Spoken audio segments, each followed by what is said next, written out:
ആരോടും പറയരുത്.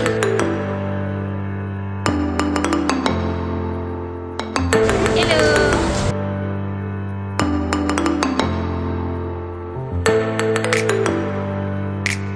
Hello guys, ഇന്ന് ഞങ്ങളൊരു ഇൻ്റർനാഷണൽ ടൂർ പോവാണ് കേട്ടോ. നമ്മൾ എങ്ങനെ പോണേ?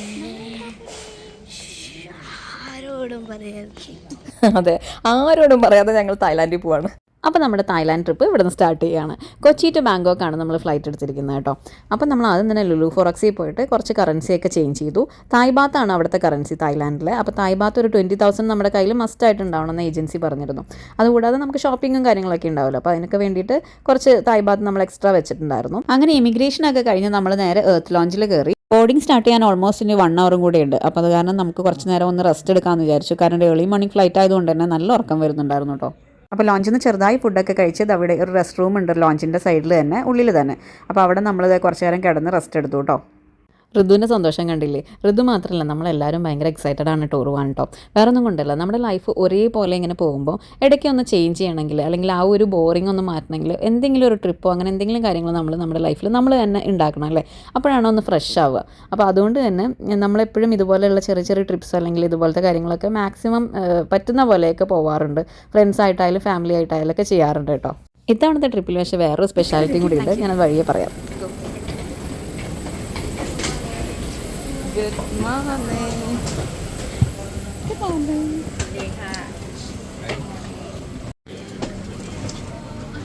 നമ്മൾ ഇത്തവണ തായ്ലാൻഡ് എന്ന് പറഞ്ഞ എയർവേസ് ആണ് ബാങ്കോക്കിലേക്ക് എടുത്തിരിക്കുന്നത് കേട്ടോ. ഞാൻ നേരത്തെ പറഞ്ഞ പോലെ സ്ട്രേറ്റ് ഫ്ലൈറ്റ് ആണ്. നമ്മൾ കണക്ഷനായിട്ട് ബാങ്കോക്കിലേക്കോ ഫുക്കറ്റിലേക്കൊക്കെ പോവുകയാണെങ്കിൽ കുറച്ചുകൂടി പ്രൈസിൽ ഡിഫറൻസ് ഒക്കെ ഉണ്ടാവും കേട്ടോ. അങ്ങനെ ഫ്ലൈറ്റിൽ കയറി ചെറിയൊരു ഉറക്കമൊക്കെ കഴിഞ്ഞ് എഴുന്നേറ്റ് ഇപ്പോൾ നമ്മുടെ തായ്ലാൻഡിൻ്റെ പച്ചപ്പും ഹരിതാഭയൊക്കെ കാണാൻ തുടങ്ങി കേട്ടോ. ബാങ്കോക്ക് ഓൾമോസ്റ്റ് നമ്മൾ എത്താറായി.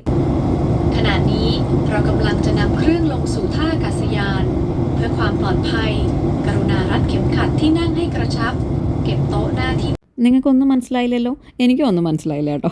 തായ് ലാംഗ്വേജിൽ അവർ നമ്മളെ സേഫ്റ്റി മെഷേഴ്സൊക്കെ പറയുന്നതായിരുന്നു ലാൻഡിങ്ങിന് മുമ്പായിട്ടുള്ള കാര്യം. ഈ ലാംഗ്വേജ് ഒന്നും മനസ്സിലാവുന്നുണ്ടായിരുന്നില്ലെങ്കിലും അത് കേൾക്കാൻ നല്ല രസമുണ്ടായിരുന്നു കേട്ടോ. ഈ പറഞ്ഞ പോലെ തന്നെ തായ്ലാൻഡിലുള്ള കുറേ പേർക്കും ഇംഗ്ലീഷ് അധികം വലിയ വശമില്ല കേട്ടോ. അതുകൊണ്ട് തന്നെ കമ്മ്യൂണിക്കേഷൻ കുറച്ചൊരു ബുദ്ധിമുട്ടാവുമെന്ന് ഞങ്ങൾക്കൊരു കൺഫ്യൂഷൻ ഉണ്ടായിരുന്നു. പക്ഷേ കുഴപ്പമൊന്നും ഉണ്ടായിരുന്നില്ല. കാരണം ഹോസ്പിറ്റാലിറ്റിയുടെ കാര്യത്തിൽ തായ്ലാൻഡുകാർ അടിപൊളിയാണെന്ന് എനിക്ക് തോന്നി കേട്ടോ. എൻ്റെ ഒരു പേഴ്സണൽ എക്സ്പീരിയൻസ് ആണ്. ബാഡ് എക്സ്പീരിയൻസസ് ഉള്ളവരുണ്ടാവും, പക്ഷേ എനിക്ക് വേറെ അങ്ങനെ ഒരു ബാഡ് എക്സ്പീരിയൻസ് അവിടെ നിന്ന് ഉണ്ടായിട്ടുണ്ടായിരുന്നില്ല. നമ്മുടെ ബാങ്കോക്കും പട്ടായയാണ് മെയിനായിട്ടും പോകാൻ ഉദ്ദേശിച്ചിരുന്നത് തായ്ലാൻഡിൽ. തായ്ലാൻഡിൽ ഈ ഒരു സമയം, അതായത് ഓഗസ്റ്റ് എന്നൊക്കെ പറയുന്നത് ഒരു റെയിനി സീസൺ തന്നെയാണ് കേട്ടോ, നമ്മുടെ നാട്ടിലെ പോലെ. പക്ഷേ ടച്ച് വുഡ് നമ്മൾ പോയ ആ ഒരു 4 daysലും വേറെ കുഴപ്പമൊന്നും ഉണ്ടായിരുന്നില്ല, റെയിനൊന്നും ഉണ്ടായിരുന്നില്ല. നമ്മുടെ ആ ട്രിപ്പിനെ വലിക്കുന്ന പോലെ ഒരു റെയിനൊന്നും ഉണ്ടായിരുന്നില്ല. ചെറിയൊരു മഴയാണ് ഞങ്ങൾ ആകെ കണ്ടത് കേട്ടോ.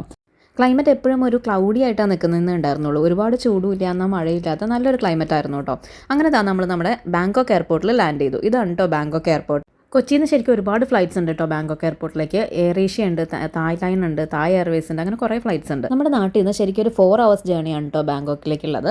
നമ്മുടെ ഈ ഒരു ട്രിപ്പ് കോർഡിനേറ്റ് ചെയ്തിരിക്കുന്നത് കാലിക്കട്ടുള്ള നാച്ച് ടു വില്ലേ എന്ന് പറഞ്ഞ ഒരു ട്രാവൽ ഏജൻസിയാണ്. അവരും അതുപോലെ തന്നെ ബാങ്കോക്ക് ഹോളിഡേയ്സ് എന്ന് പറഞ്ഞിട്ടുള്ള ട്രാവൽ ഏജൻസിയും കൂടിയിട്ടാണ് കേട്ടോ. അവരുടെ സർവീസ് എടുത്ത് പറയാതിരിക്കാൻ പറ്റില്ല, കാരണം അടിപൊളിയായി തന്നെ അവർ കോർഡിനേറ്റ് ചെയ്തിരുന്നു കേട്ടോ. ജിൻഷിത്താണ് നാച്ച് ടു വില്ലേന്ന് നമുക്ക് കോർഡിനേറ്റർ ആയിട്ടുണ്ടായിരുന്നത്. എല്ലാ കാര്യങ്ങളും അപ്ഡേറ്റ് ചെയ്ത് അവർ പെർഫെക്റ്റ് ആയി തന്നെ നമ്മുടെ ട്രിപ്പ് കോർഡിനേറ്റ് ചെയ്തു കേട്ടോ. വഴിയറിയാതെ തായ്ലാൻഡിൽ കറങ്ങി നടക്കുന്ന ആതിരയും മോനും. ആ പറഞ്ഞത് ഒരു കണക്കിന് ശരിയായിരുന്നു കേട്ടോ.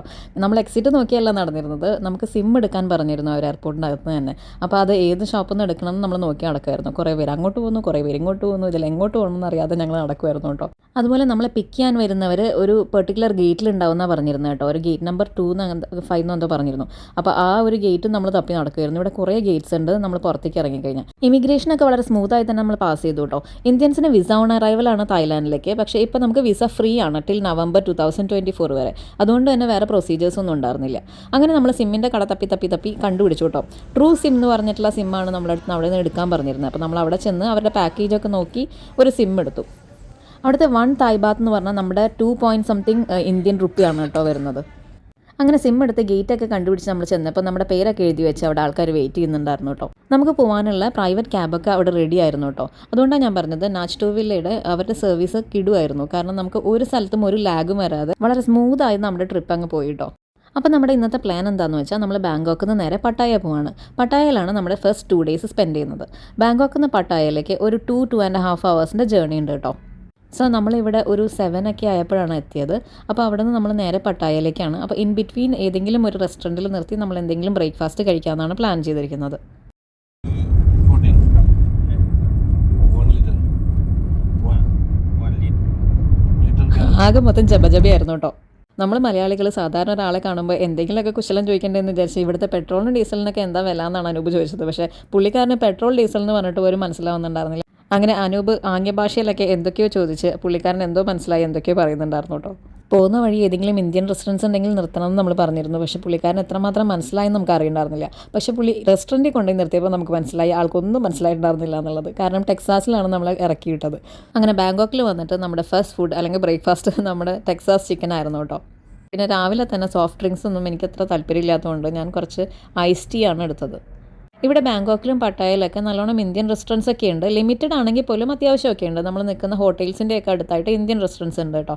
കുറച്ച് എക്സ്പെൻസീവ് ആണെന്ന് വേണമെങ്കിൽ പറയാം, പക്ഷേ നല്ല ഫുഡാണ്. യൂഷ്വലി ആൾക്കാർ തായ്ലാൻഡിൽ വരുമ്പോൾ ഫുഡ് എക്സ്പ്ലോർ ചെയ്യുക എന്നുള്ളത് വലിയൊരു കാര്യമാണ്. പക്ഷേ ഞങ്ങളെ സംബന്ധിച്ച് ഫുഡ് എക്സ്പ്ലോർ ചെയ്യുക എന്നുള്ളത് ഞങ്ങൾക്ക് അത്ര ഒരു വലിയ കാര്യമല്ല. കാരണം നമ്മൾ കുറച്ച് സെലക്റ്റീവ് ആയിട്ടുള്ള ആൾക്കാരാണ്. നമ്മൾ എല്ലായിടത്തെയും ഫുഡ് അങ്ങനെ അങ്ങ് ചെന്ന് കഴിക്കുന്ന ആൾക്കാരല്ല. പ്രത്യേകിച്ച് അനൂപ് കേട്ടോ. ഞാൻ പിന്നെയും ട്രൈ ചെയ്യും, പക്ഷേ അനൂപിന് അത് ഒട്ടും അങ്ങോട്ട് താല്പര്യമില്ലാത്ത കാര്യമാണ്. ഫുഡ് ഇൻഡസ്ട്രി ആയതുകൊണ്ടായിരിക്കാം. അപ്പോൾ അതുകൊണ്ട് തന്നെ നമുക്ക് സ്ഥലങ്ങൾ കാണുക, കുറച്ച് എൻജോയ് ചെയ്യുക, ഒന്ന് പീസ്ഫുള്ളായിട്ട് നടക്കുക എന്നുള്ളത് മാത്രമാണ് നമ്മുടെ ഒരു എയിം ആയിരുന്നത്. അതുകൊണ്ട് തന്നെ തായ്ലാൻഡിലെ ഫുഡൊന്നും നമ്മൾ എക്സ്പ്ലോർ ചെയ്തില്ല. പക്ഷേ ഫുഡെല്ലാം കാണിച്ചു തരാം കേട്ടോ. തായ്ലാൻഡ് ശരിക്കും ഒരു ബ്യൂട്ടിഫുൾ ആയിട്ടുള്ള പ്ലേസ് തന്നെയാണ് കേട്ടോ. നമ്മൾ ബാങ്കോക്കിൽ നിന്ന് പട്ടായയിലേക്ക് പോകുന്ന വഴിയാണ് കേട്ടോ നിങ്ങൾ ഈ കണ്ടുകൊണ്ടിരിക്കുന്നത്. നല്ല ഭംഗിയുണ്ടായിരുന്നു കാണാൻ. നല്ല ഗ്രീനറിയും അതുപോലെ കുറേ മലകളും ഒക്കെ ആയിട്ട് നല്ല ബ്യൂട്ടിഫുൾ വ്യൂ ആയിരുന്നു. അതുപോലെ ബാങ്കോക്കിൽ നിന്ന് പട്ടായയിലേക്ക് കടക്കാനായിട്ട് ഒരു ടോൾ ഉണ്ട് കേട്ടോ. ബാങ്കോക്കിലെയും പട്ടായയിലെയും മെയിൻ ടൗൺസ് ഒക്കെ നല്ല നീറ്റായിട്ട് തന്നെ അവർ മെയിൻറ്റെയിൻ ചെയ്യുന്നുണ്ടായിരുന്നു കേട്ടോ. നല്ല അടിപൊളി സെറ്റപ്പ് ഒക്കെ ആയിരുന്നു. അതുപോലെ റോഡിൻ്റെ കാര്യം പറയാതിരിക്കാൻ പറ്റില്ല. എല്ലാ റോഡ്സും നല്ല സ്മൂത്ത് ആയിരുന്നു. വേറെ നമ്മുടെ നാട്ടിലെ പോലെ കുണ്ടും കുഴികളൊന്നും ഉണ്ടായിരുന്നില്ല. അതുകൊണ്ട് തന്നെ യാത്രയൊക്കെ ഭയങ്കര ഈസി ആയിരുന്നു കേട്ടോ. അങ്ങനെ നമ്മൾ നമ്മുടെ പട്ടായയിലെ ഹോട്ടലിലെത്തി. ഇവിടെയാണ് നമ്മൾ 2 ദിവസം സ്റ്റേ ചെയ്യുന്നത്. നമ്മൾ ശരിക്കും കുറച്ച് നേരത്തെ എത്തിയിട്ടോ. അതുകൊണ്ട് തന്നെ ഒരു ഏർലി ചെക്ക് ഇൻ ചെയ്തു. കാരണം നമുക്ക് ഒന്ന് ഫ്രഷപ്പ് ആയിട്ട് വേഗം തന്നെ പുറത്തേക്ക് ഇറങ്ങണമായിരുന്നു. അന്നത്തെ ദിവസം നമുക്ക് കുറച്ച് പ്ലാൻസ് ഉണ്ട്, കുറച്ച് സ്ഥലങ്ങളൊക്കെ കാണാൻ പോകാനുണ്ടായിരുന്നു. അപ്പോൾ അതുകൊണ്ട് തന്നെ വേഗം തന്നെ ചെക്ക് ഇൻ ചെയ്തിട്ട് നമ്മൾ വേഗം തന്നെ ഫ്രഷപ്പായി പുറത്തേക്ക് ഇറങ്ങി. നമ്മൾ ഇന്ന് ഫസ്റ്റ് പോകാൻ പോകുന്നത് സാങ്ച്വറി ഓഫ് ട്രൂത്ത് എന്ന് പറഞ്ഞ സ്ഥലത്തേക്കാണ്. സോ നമുക്ക് പോകാനുള്ള ക്യാബ് താഴെ വന്നിട്ടുണ്ട്. സോ അതെ, ഞങ്ങൾക്ക് മാത്രമായിട്ട് ഇത്രയും വലിയ വണ്ടി വന്നിട്ടുണ്ടായിരുന്നു. താഴെ വന്ന് വെയിറ്റ് ചെയ്യുന്നുണ്ടായിരുന്നു കേട്ടോ. നമ്മുടെ ഹോട്ടലിൽ നിന്ന് ഒരു ഹാഫ് ആൻ അവർ എന്നാണ് പറഞ്ഞത് സാങ്ച്വറി ഓഫ് ട്രൂത്തിലേക്ക്. അപ്പോൾ ഇന്നത്തെ നമ്മുടെ വണ്ടിയുടെ ഡ്രൈവർ ഇതാണ്. ഡ്രൈവർ പൾബർ അല്ല കേട്ടോ, പേര് ചോദിച്ചോക്കാം. ബാബു ആണ് കേട്ടോ നമ്മുടെ ഡ്രൈവർ. അങ്ങനെ നമ്മുടെ ബാബു നമ്മളെ കൊണ്ട് സാങ്ച്വറി ഓഫ് ട്രൂത്തിൽ വന്ന് അവരിവിടെ വന്ന് നമുക്ക് ടിക്കറ്റ്സ് എല്ലാം എടുത്തു തരും. അപ്പോൾ നമ്മൾ കുറച്ച് നേരം ഇങ്ങനെ പുറത്ത് വെയിറ്റ് ചെയ്തു, പുള്ളി ടിക്കറ്റൊക്കെ എടുത്ത് വരുന്നവരെ. ഇവിടെ കുറേ കടകളും ഒക്കെ ഉണ്ട് കേട്ടോ, വെള്ളവും അങ്ങനെ സ്നാക്സ് ഒക്കെ വേണമെങ്കിൽ.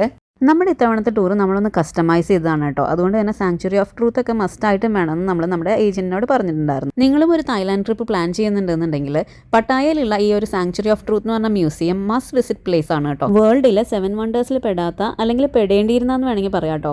അത്ര ബ്യൂട്ടിഫുൾ ആയിട്ടുള്ള ഒരു പ്ലേസ് ആണ് ഈ ഒരു സാങ്ച്വറി ഓഫ് ട്രൂത്ത് എന്ന് പറഞ്ഞ മ്യൂസിയം. അങ്ങനെ നമ്മുടെ ബാബു നമുക്ക് ടിക്കറ്റൊക്കെ എടുത്ത് തന്ന് പുറത്ത് വെയിറ്റ് ചെയ്യാമെന്ന് പറഞ്ഞു. നമ്മൾ ആ ഉള്ളിലേക്ക് കയറി. 500 തൈബാത്താണ് സാങ്ച്വറി ഓഫ് ട്രൂത്തിൻ്റെ എൻട്രൻസ് ഫീ വരുന്നത്. 500 തൈബാത്ത് എന്ന് പറയുമ്പോൾ ഒരു 1100 ഇന്ത്യൻ റുപ്പി. നമ്മൾ നേരെ ചെല്ലുന്നത് ശരിക്കും സാങ്ച്വറി ഓഫ് ട്രൂത്തിൻ്റെ ഒരു മേൽഭാഗത്തു നിന്നുള്ള ഒരു വ്യൂ ആണ് ആദ്യം കാണുക. പിന്നെ നമ്മൾ കുറച്ച് സ്റ്റെപ്സ് ഒക്കെ ഇറങ്ങിപ്പോയാലാണ് സാങ്ച്വറി ഓഫ് ട്രൂത്തിൻ്റെ ഉള്ളിലേക്ക് നമുക്ക് കയറാൻ പറ്റുക. ഇതാണ് കേട്ടോ ആ മേൽഭാഗത്തു നിന്നുള്ള വ്യൂ. ഒരു റിവർ സൈഡിലാണ് ഈ സാങ്ച്വറി ഓഫ് മ്യൂസിയം സ്ഥിതി ചെയ്യുന്നത് കേട്ടോ. ഇതിൻ്റെ ഏറ്റവും വലിയ പ്രത്യേകത എന്ന് പറയുന്നത് ഒരു ഇരുമ്പാണി പോലും ഇല്ലാതെ കംപ്ലീറ്റ്ലി വുഡ് കൊണ്ടാണ് ഈ ഒരു മ്യൂസിയം നിർമ്മിച്ചിരിക്കുന്നത്. അതും 1981 ഈ ഒരു മ്യൂസിയത്തിൻ്റെ കൺസ്ട്രക്ഷൻ സ്റ്റാർട്ട് ചെയ്യണത്. ഇപ്പോഴും ഈ പണി നടന്നുകൊണ്ടിരിക്കുകയാണ്. ഇതുവരെ ഇത് കംപ്ലീറ്റ് ആയിട്ടില്ല. 2025 കംപ്ലീറ്റ് ആവുമെന്നാണ് പറയപ്പെടുന്നത് കേട്ടോ.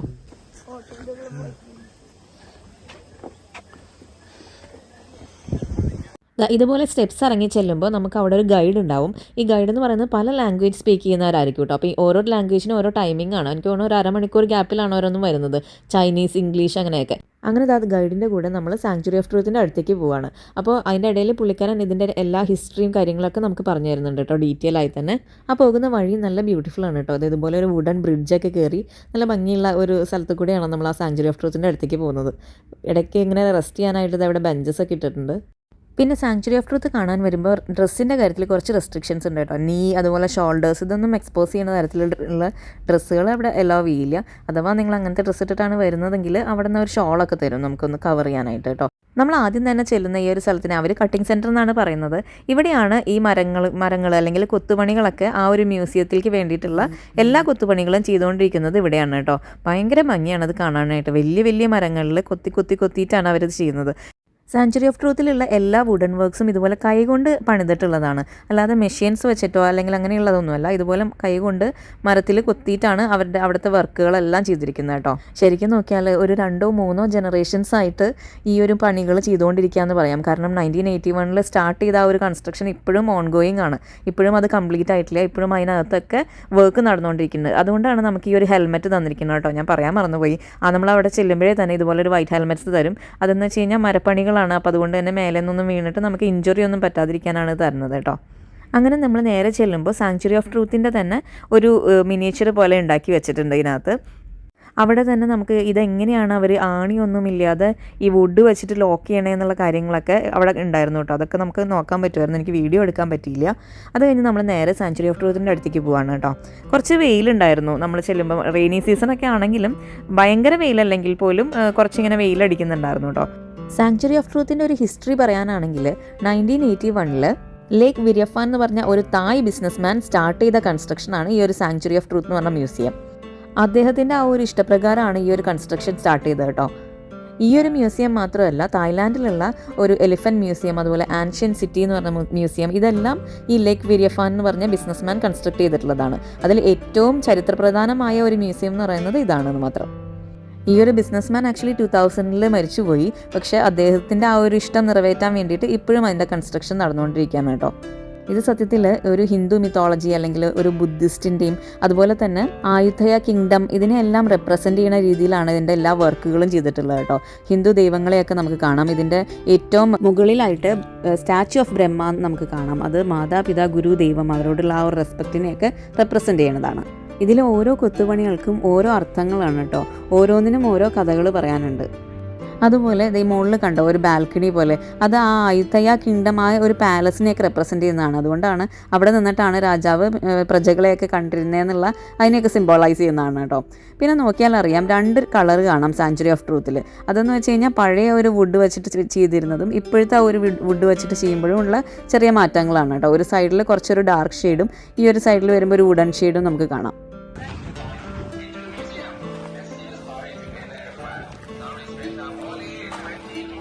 ഇതാണ് ആ മ്യൂസിയത്തിൻ്റെ മെയിൻ എൻട്രൻസ്. ഇതിലൂടെയാണ് നമ്മൾ അകത്തേക്ക് കയറുക കേട്ടോ.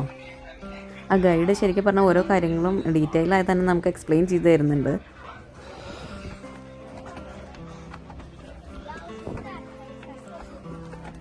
ഈ ഒരു മ്യൂസിയം പണി കഴിക്കാനായിട്ട് ഉപയോഗിച്ചിരിക്കുന്ന മരങ്ങൾ എന്ന് പറയുന്നത് മായി ദിയാങ്, മായി ടാക്കിയൻ, മായി പഞ്ചാദ്, അതുപോലെ തന്നെ നമ്മുടെ തേക്ക് മരം, ഇതൊക്കെ കൊണ്ടാണ്. ഇതിൻ്റെ പ്രൊനൗൺസിയേഷൻ ഇങ്ങനെ തന്നെയാണെന്ന് ഞാൻ വിശ്വസിക്കുന്നു കേട്ടോ. ഇതിൽ മായി ടാക്കിയാൻ എന്ന് പറഞ്ഞ മരമാണ് കൂടുതലായിട്ട് ഉപയോഗിച്ചിരിക്കുന്നത്. ഇതാ കണ്ടോ, കൺസ്ട്രക്ഷൻസ് ഒക്കെ നടന്നുകൊണ്ടിരിക്കുകയാണ്. ഞാൻ പറഞ്ഞില്ല, ഇത് ഇപ്പോഴും കംപ്ലീറ്റഡ് ആയിട്ടില്ല. അപ്പോൾ ഈ മായി ടാക്കിയാൻ എന്ന് പറഞ്ഞ മരം ഒരു 600 വർഷത്തോളം ഒക്കെ നിൽക്കുന്നതാണ് ഇവർ പറയുന്നത്. അതുകൊണ്ട് തന്നെ ആ ഒരു മരമാണ് മെയിനായിട്ടും ഇതിൻ്റെ കൺസ്ട്രക്ഷന്, മെയിൻ പില്ലേഴ്സ് അങ്ങനെയുള്ളതൊക്കെ കൺസ്ട്രക്ട് ചെയ്യാൻ ഉപയോഗിച്ചിരിക്കുന്നത് കേട്ടോ. ഹിന്ദു മതത്തിലെ ഒരുവിധം ദൈവങ്ങളെയൊക്കെ നമുക്കിവിടെ കാണാം കേട്ടോ. സരസ്വതി, ലക്ഷ്മി, വിഷ്ണു എല്ലാവരും ഉണ്ട് ഇവിടെ. ഈ ഒരു ഹിന്ദു മതത്തിൻ്റെ അല്ലെങ്കിൽ ബുദ്ധിസ്റ്റുകളുടെയൊക്കെ, ചൈനീസിൻ്റെ, ഇതെല്ലാം അങ്ങനെയാണ് അവർ വെച്ചിരിക്കുന്ന ദൈവങ്ങളെ വെച്ചിരിക്കുന്നെങ്കിലും ഇതിൽ പറയുന്നത് അതൊന്നും അല്ല കേട്ടോ. ഒരു മതത്തിനെ പറ്റിയിട്ടോ അങ്ങനെയുള്ള കാര്യങ്ങളല്ല പറയുന്നത്. ഇതിലവർ മെയിനായി പറയുന്നത് തന്നെ നമ്മുടെ മനുഷ്യൻ്റെ ലൈഫ് എന്ന് പറഞ്ഞു കഴിഞ്ഞാൽ മോറൽസും ഐഡിയാസും ആണ്. അത് ഒരു റിലീജിയനായിട്ടും അറ്റാച്ച് ചെയ്തിട്ടുള്ളതല്ല എന്നുള്ള കാര്യങ്ങളാണ് കേട്ടോ.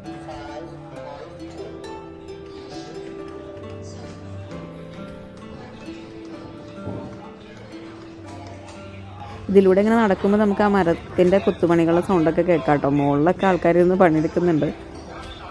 ഞാൻ നേരത്തെ പറഞ്ഞ പോലെ ഓരോ സ്കൾപ്ചേഴ്സും ഓരോ കഥകളാണ് പറയുന്നത്. അതുകൊണ്ട് തന്നെ അത് എത്രയും ഡീറ്റെയിൽ ആയിട്ട് നമ്മൾ പഠിച്ച് പറയണമെങ്കിൽ ഒരുപാട് സമയമെടുക്കും. ആ ഗൈഡ് അതിനെ ഒന്ന് ചുരുക്കി നമുക്ക് പറഞ്ഞു തരുന്നേ ഉള്ളൂ കേട്ടോ.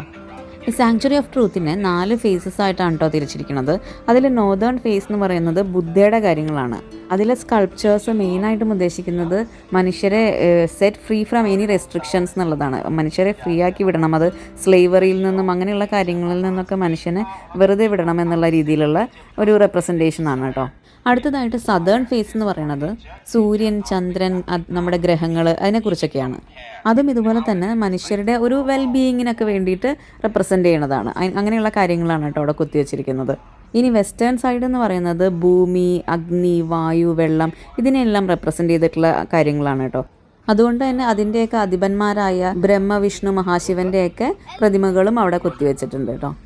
അതുപോലെ ഇതിൻ്റെ പുറത്ത് കുറേ ആക്ടിവിറ്റീസൊക്കെ ഉണ്ട്, എലിഫൻറ്റ് റൈഡ്സ്, ഹോഴ്സ് ക്യാരേജ് അങ്ങനെയുള്ളതൊക്കെ. രാജാക്കന്മാരുടെ ബാൽക്കണി, പ്രജകളെയൊക്കെ കാണാറ്. പ്രജകൾ പോകുന്നത് ഈ പ്രജകൾ താഴേക്ക് പോകും. ഞാനിവിടെ എന്നിട്ട് പറയും ആരെവിടെ ആരുമില്ല ഇവിടെ. മനുഷ്യജീവിതമായി ബന്ധപ്പെട്ടിട്ടും അതുപോലെ തന്നെ യൂണിവേഴ്സൽ ട്രൂത്തിനെ പറ്റിയിട്ടും അങ്ങനെയുള്ള കുറേ ഫിലോസഫീസാണ് കേട്ടോ ഈ ഒരു സാങ്ച്വറി ഓഫ് ട്രൂത്ത് എന്ന് പറഞ്ഞ മ്യൂസിയത്തിൽ കൊത്തിവെച്ചിരിക്കുന്ന സ്കൾപ്ചേഴ്സിൽ കൂടെ അവർ പറയാൻ ഉദ്ദേശിച്ചിട്ടുള്ളത്. 7 പ്രപഞ്ച സത്യങ്ങളെക്കുറിച്ചൊക്കെ വളരെ ഭംഗിയായിട്ട് തന്നെ ഇതിനകത്ത് സിംബോളൈസ് ചെയ്ത് വെച്ചിട്ടുണ്ട് കേട്ടോ. മനുഷ്യൻ്റെ ജീവനും ജീവിതവും ഒക്കെ വളരെ നിസ്സാരമാണ്, ഇതൊക്കെ ഇത്രയേ ഉള്ളൂ എന്നുള്ള ഒരു കാര്യവും അതുപോലെ തന്നെ അതെത്ര വാല്യുബിൾ ആണ് എന്നുള്ള കാര്യങ്ങളും ഇതെല്ലാം തന്നെ ഇവിടെ പറയുന്നുണ്ട് കേട്ടോ.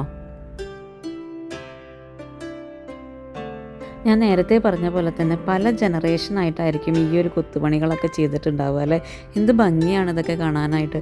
അതുപോലെ തന്നെ എത്ര കാലം അവരെടുത്തിട്ടുണ്ടാവും ഓരോ സ്കൾപ്ചറും ഇത്ര ബ്യൂട്ടിഫുള്ളായിട്ടും ഇത്ര പെർഫെക്റ്റ് ആയിട്ടും ചെയ്യാനായിട്ടൊന്ന് ആലോചിച്ച് നോക്കൂ. സ്നേഹം അതുപോലെ തന്നെ സമാധാനം, ഇത് രണ്ടുമാണ് എല്ലാത്തിൻ്റെയും അടിസ്ഥാനം എന്നുള്ളൊരു കാര്യം അവർ പറയാൻ ഉദ്ദേശിക്കുന്നുണ്ട് കേട്ടോ.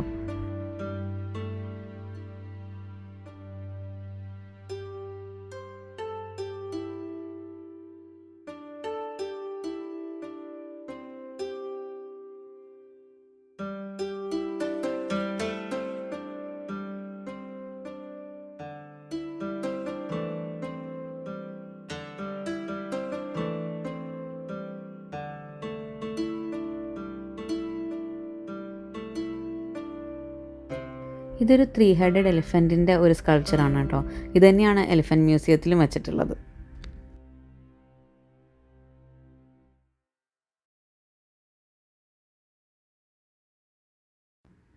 ഇതാണ് ലേക്ക് വിരിഫാൻ എന്ന് പറഞ്ഞ ആ ഒരു ബിസിനസ്മാൻ കേട്ടോ. ഇദ്ദേഹത്തിൻ്റെ വലിയൊരു സ്വപ്നമാണ് നാളെ ലോകാത്ഭുതങ്ങളിൽ ഇടം പിടിക്കാവുന്ന ചരിത്രപ്രധാനമായ ഈ ഒരു നിർമ്മിതി കേട്ടോ. അങ്ങനെ ഞാൻ ഇന്നത്തെ ഈ വീഡിയോ ഇവിടെ അവസാനിപ്പിക്കുകയാണ്. തായ്ലാൻഡിലെ ബാക്കി വിശേഷങ്ങളൊക്കെ ഞാൻ അടുത്ത പാർട്ടിലിടാം. എല്ലാവരും വാച്ച് ചെയ്യണം കേട്ടോ. അപ്പോൾ എല്ലാവരും ഹാപ്പിയായി അടിപൊളിയായിരിക്കും. Much love and God bless.